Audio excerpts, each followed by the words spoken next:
और दोस्त, क्या हाल है? आप सबको दिवाली की बहुत बहुत शुभकामनाएं। आपको ये तो पता ही होगा कि हम दिवाली क्यों बनाते हैं, क्योंकि इस दिन 14 साल वनवास काटने के बाद श्री राम अपने घर अयोध्या वापस आए थे। भगवान विष्णु जी ने दुष्ट राक्षस रावण का वध करने के लिए पृथ्वी पर अपने मनुष्य रूप में श्री राम का अवतार लिया था। पर दोस्त, धरती पर हर इंसान का एक समय होता है। उस समय के बाद एक इंसान को धरती को छोड़ना ही पड़ता है। रामायण के पात्रों, घटनाक्रम और कथा को लेकर कई ग्रंथ रचे गए हैं। रामायण के कई पहलू आज भी चर्चा का विषय हैं, और इनमें से एक ये है कि श्री राम जी की मृत्यु कैसे हुई।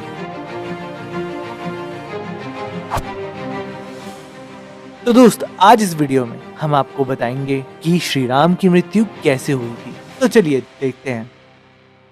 दोस्त, आप रामायण की इस कहानी के बारे में तो जानते ही होंगे कि रावण का वध करने के बाद और अपने 14 साल का वनवास पूरा करने के बाद राम जी अपने घर अयोध्या वापस आए थे, और फिर वे अयोध्या नगरी के राजा बने थे और खुशी से वहां रहने लगे थे। लेकिन इसी बीच उनके राज्य में रहने वाले एक धोबी के साथ हुई घटना ने राम जी को एक बहुत बड़ी दुविधा में डाल दिया था।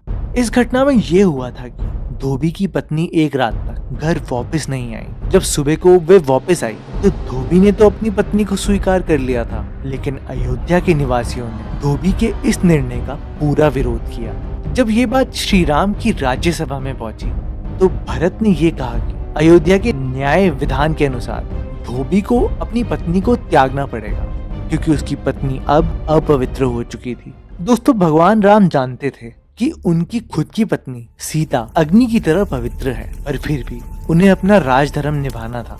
उनको धोबी ही नहीं बल्कि पूरी अयोध्या वासियों को ये दिखाना था कि धर्म इच्छा से पहले आता है। तो धोबी को अपनी पत्नी का त्याग करते समय भगवान श्री राम ने भी सीता जी का त्याग कर दिया। राम जी ने ऐसा निर्णय लेकर अयोध्या निवासियों को यह बताया कि उनका अपनी पत्नी के प्रति प्रेम और अपनी निजी इच्छाएं अयोध्या के न्याय विधान से पहले नहीं आती, और उन्होंने सीता जी का त्याग करते हुए न्याय विधान का पालन किया। इसी के चलते श्री राम के भाई लक्ष्मण देवी सीता को एक भयानक वन में छोड़ आए थे। तब सीता जी ने उसी वन में रहकर तप करने वाले महर्षि वाल्मीकि के आश्रम में शरण ली थी, और उन्हीं के आश्रम में रह के उन्होंने अपने पुत्रों को जन्म दिया था।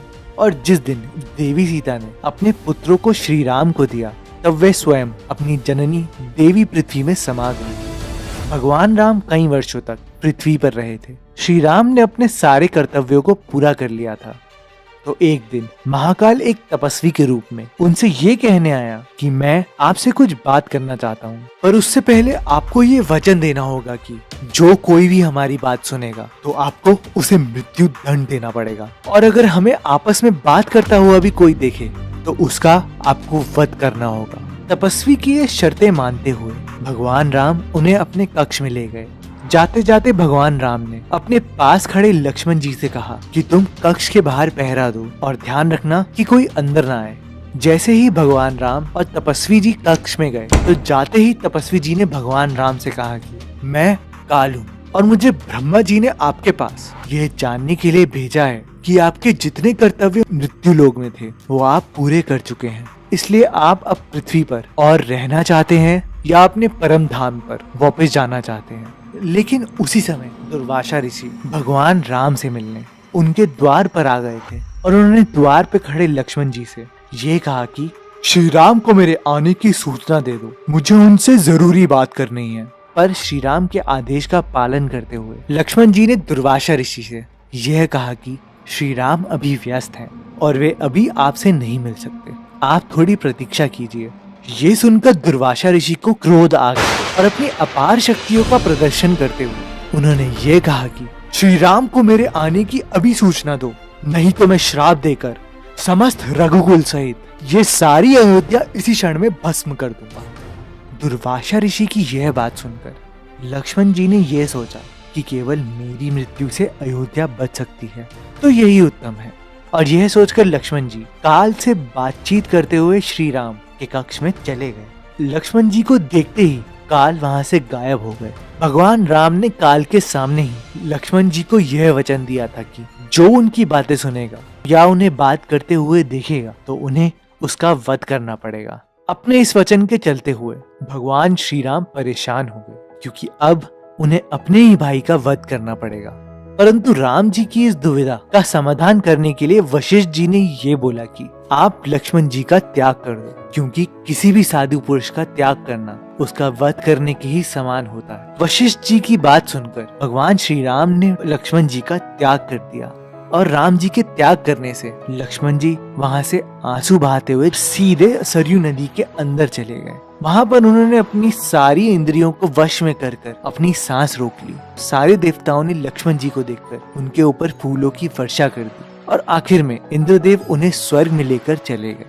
आखिर में लक्ष्मण जी की मृत्यु लोक को छोड़ने के बाद भगवान श्री राम ने पृथ्वी को छोड़ने का निर्णय ले लिया। भगवान श्री राम का यह निश्चय जानकर सुग्रीव सहित सभी वानर और विभीषण भी वहां आ गए और यही नहीं, अयोध्या के काफी निवासी भी उनके साथ साथ आ गए। लेकिन उस समय भगवान श्री राम ने जामवंत, हनुमान और इनके अलावा 3 और लोग सहित इनको मृत्यु लोक से आने से मना कर दिया। भगवान ने हनुमान जी को ये बोला कि हनुमान कि तुम कलयुग तक मेरे नाम को जिंदा रखना। और आखिर में सभी वानर और अयोध्या वासियों ने भगवान श्री राम के साथ सरयू नदी में प्रवेश किया और उस सरयू नदी के जल में विलीन हो गए।